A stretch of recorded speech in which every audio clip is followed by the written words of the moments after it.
Hello, my name is Christine Eck, and I'm the director for the Center for Sacred Window Studies. And it's my pleasure to be here today with Terra Rafael. Terra is the founder of the WiseWomanhood School, which is an online school centering on exploring what it is to be feminine and self-care, coming from the Ayurvedic perspective and from Tara's very beautiful, well-rounded experiences and her healing perspectives, really. Tara is a certified midwife. She was certified midwife for over 20 years. She has a background in Reiki, in Mayan abdominal therapy, a background in Ayurveda, and she currently is doing, she is a beautiful poet. She runs this beautiful school. She helps train people in end of life care, sort of the transition out of this world for families, and just is an incredible inspiration. I've had the pleasure of meeting Tara and being one of her students.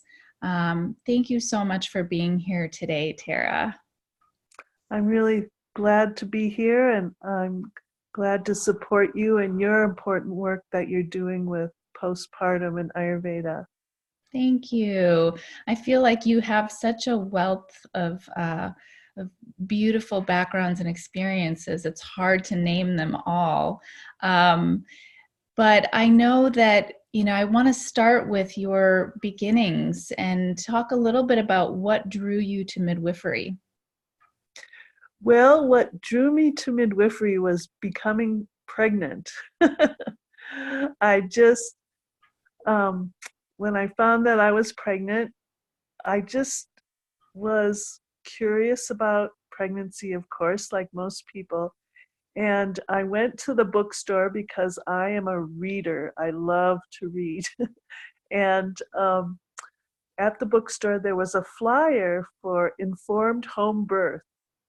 And I, I was like, right away, I was like, that sounds very interesting. And so I took informed home birth classes and met some other people who were having home births and got interested in having a home birth with my own child. And I did have my son at home. That was 39 and a half years ago.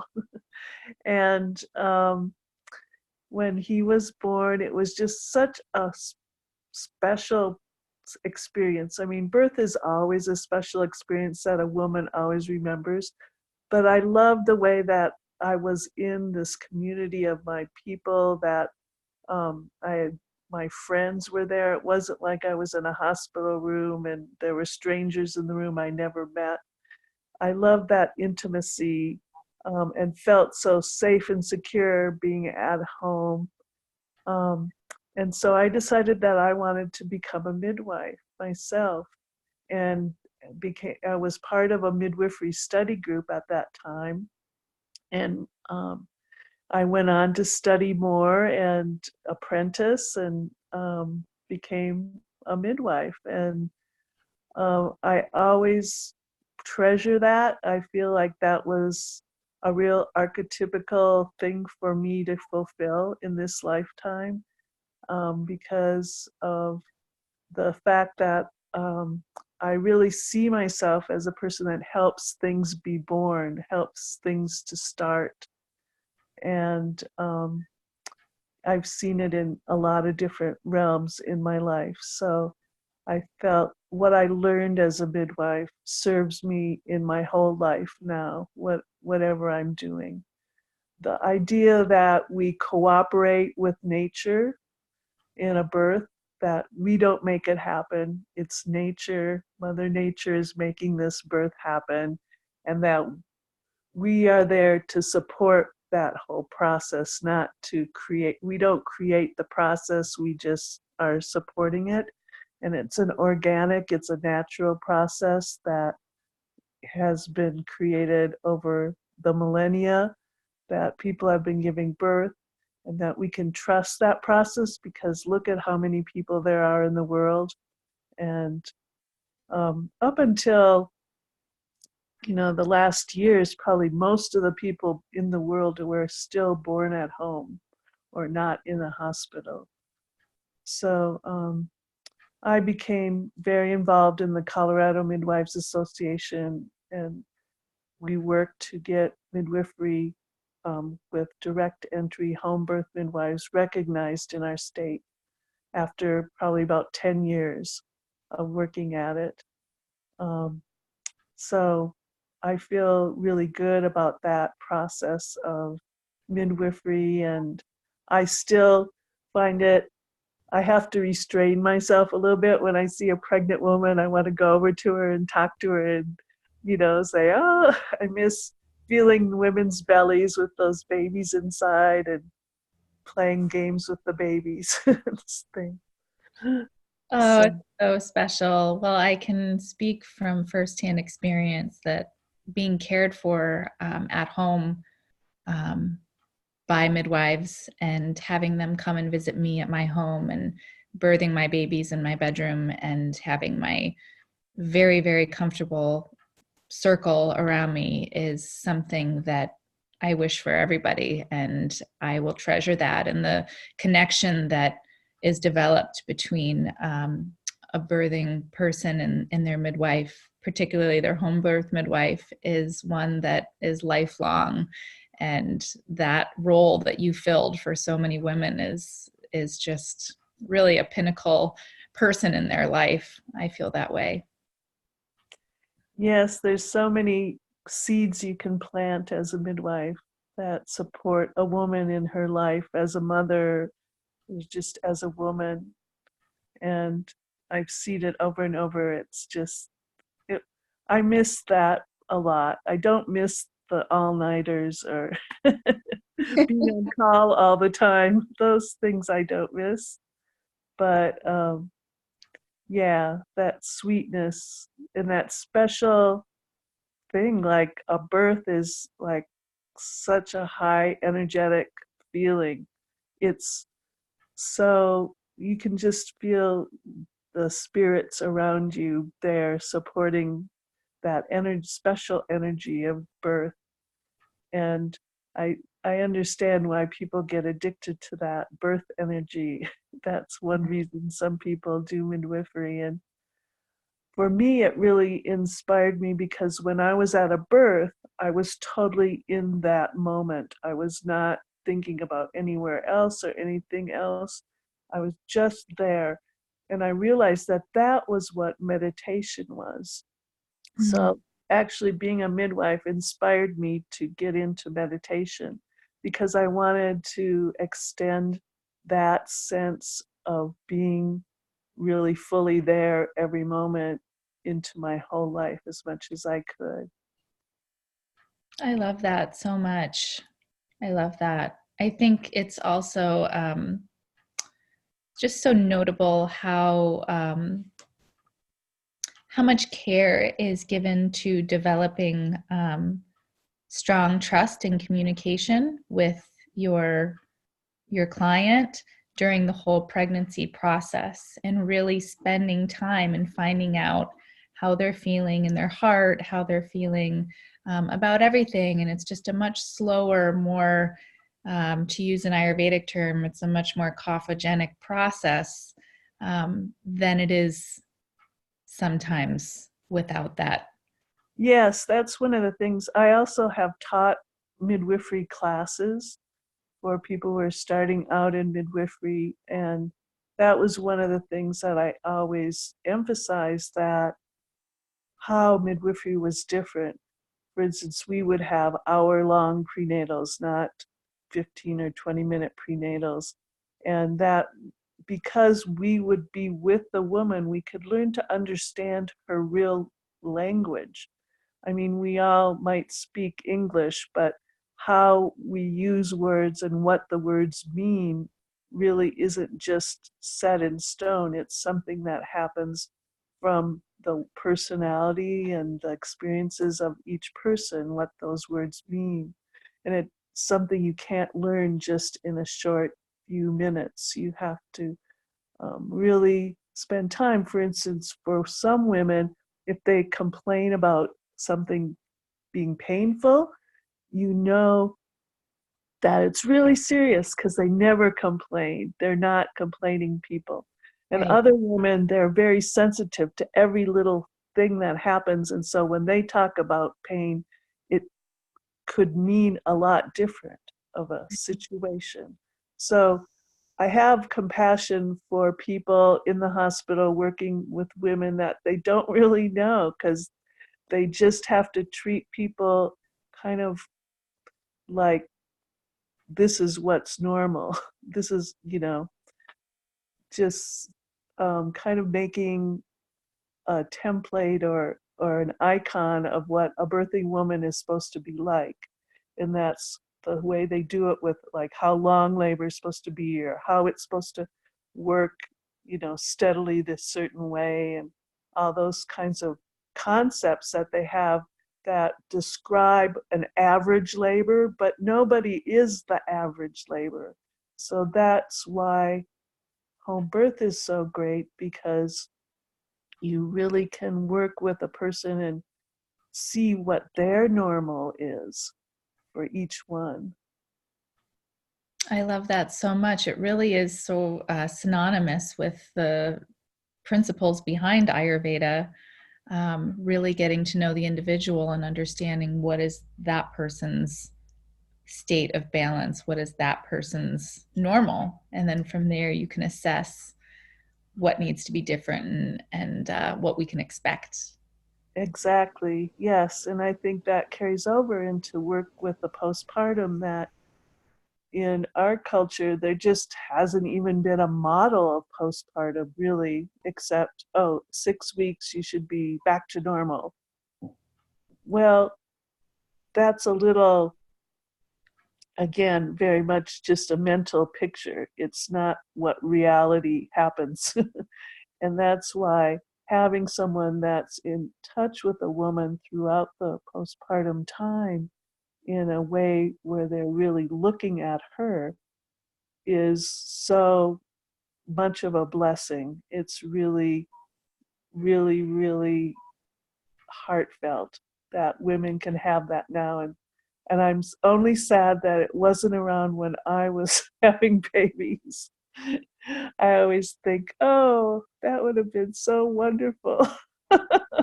Oh, I know. Well, it wasn't around, or I guess I didn't know about it when I had my first. And that's sort of what brought me to the journey that I'm on now. And I think that's so synonymous with many caregivers' experiences. They're drawn to go into this field because of their own path.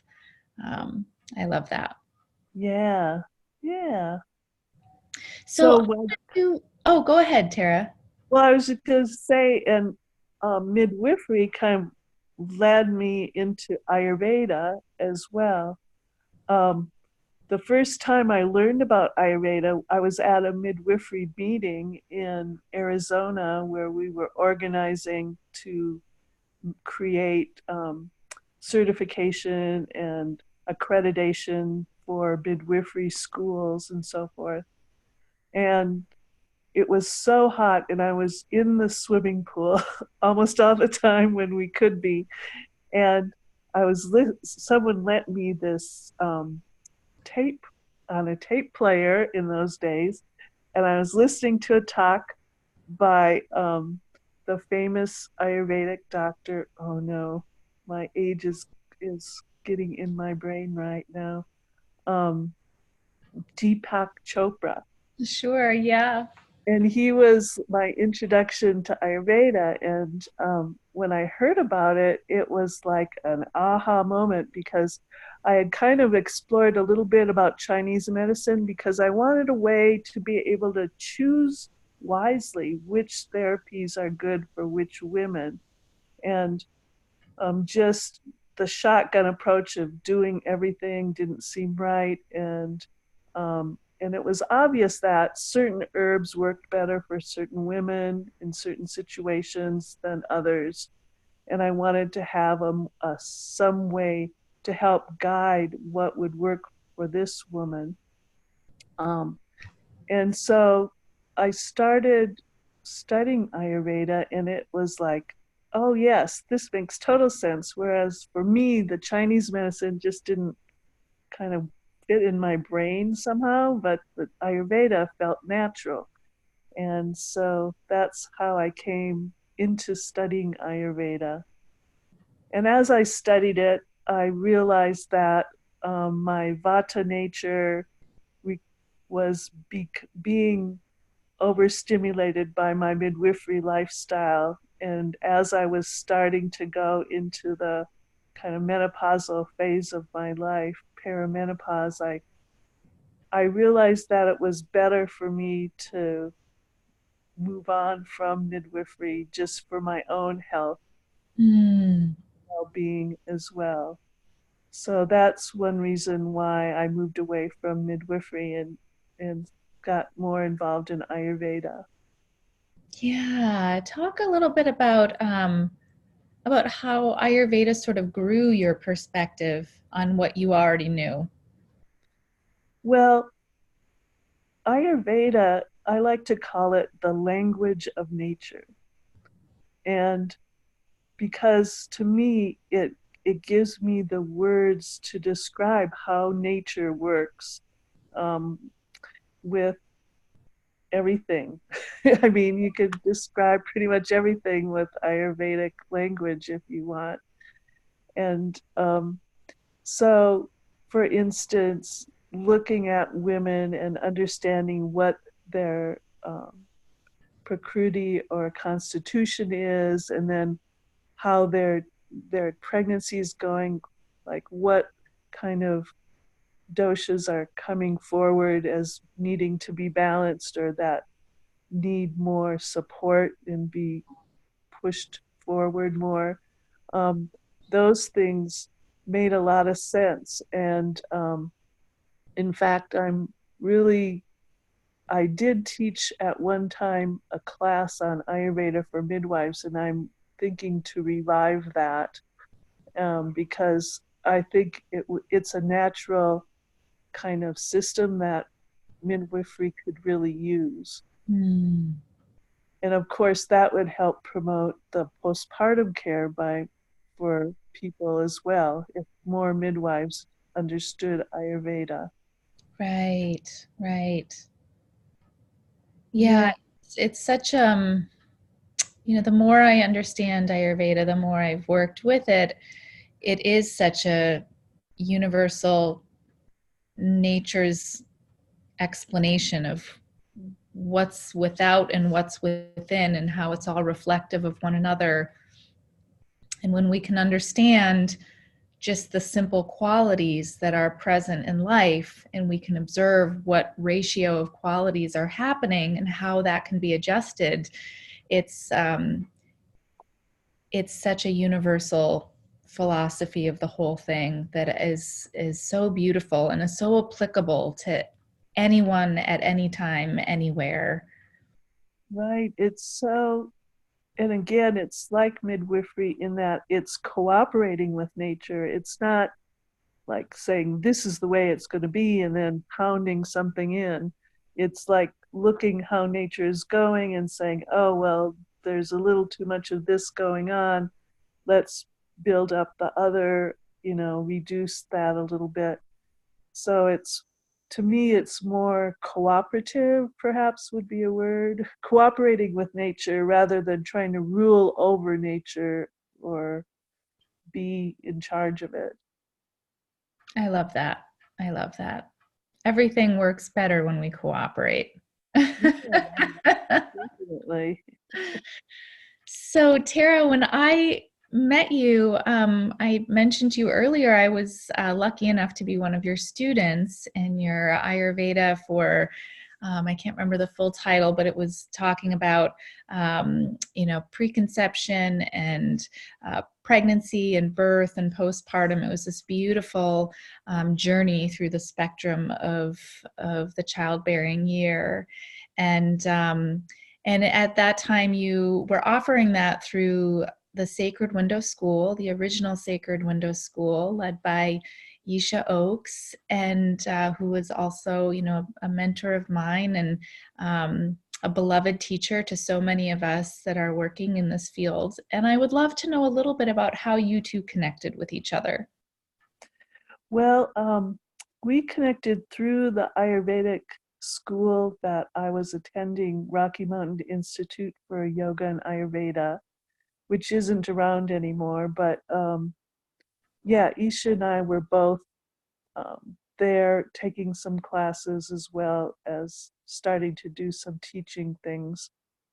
And so I took some of her very first classes on massage and postpartum that she taught in Boulder.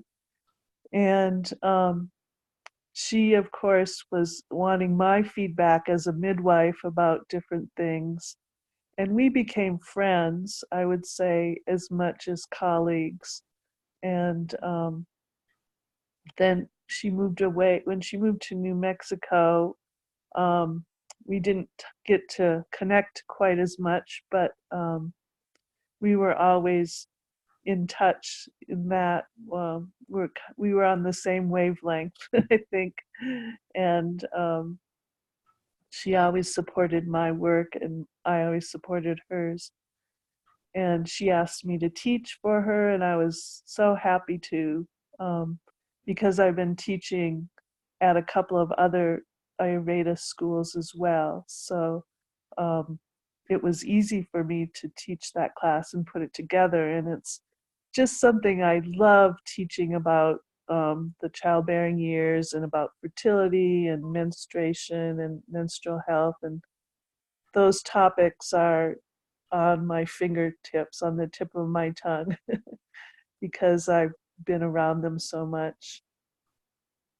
And I always feel like I have a special relationship to women's things, um, because of my background as a midwife. And even before that, I worked on a women's feminist newspaper when I was very young and did consciousness raising groups. So I've always been working along with women. And one of my most touching memories is as a midwife that a couple of times I actually had to go inside of a woman's uterus.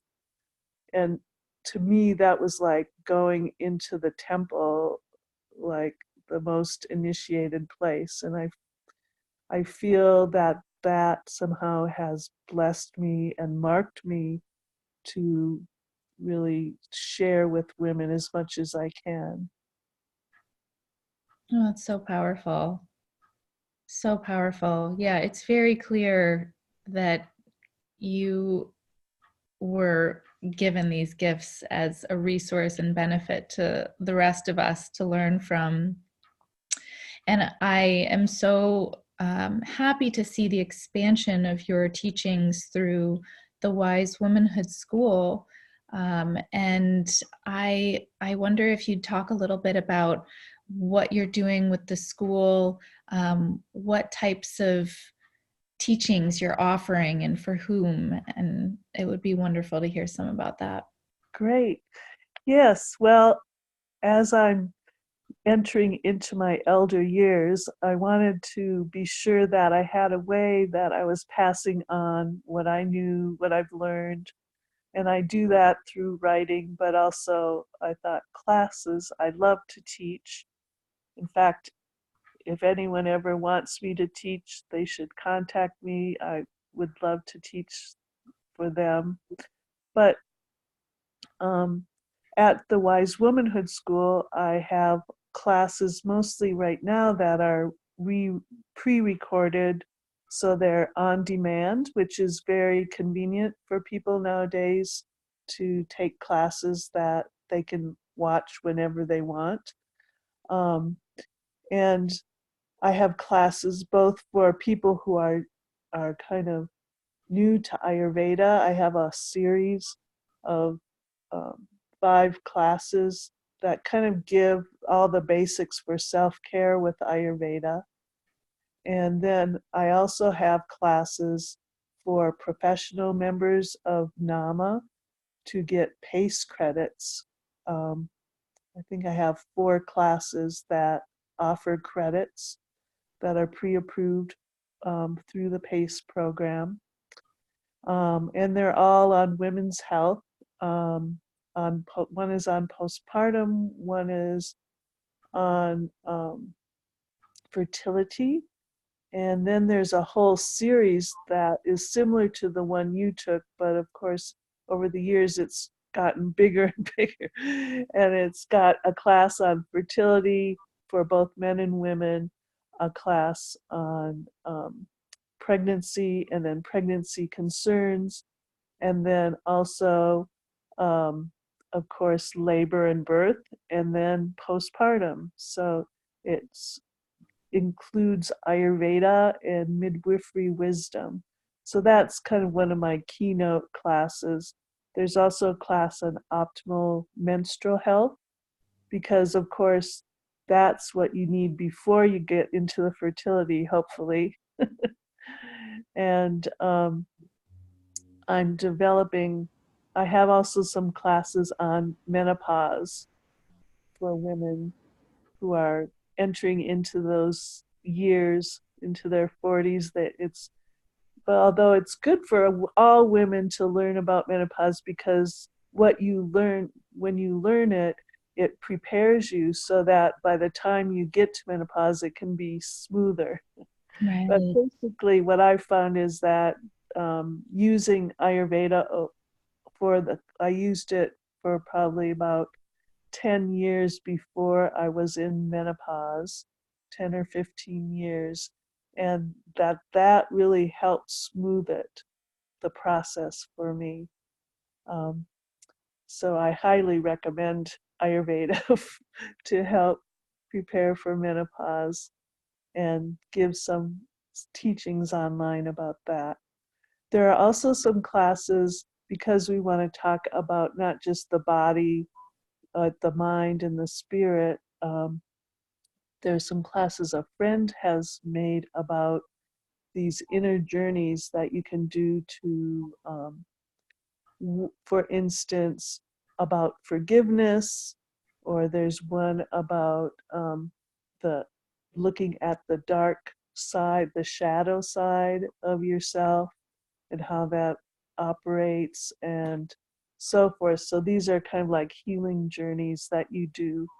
Um, and so that's part of what we have right now, and also some basic Western astrology classes, which my friend Jyoti Wynn teaches.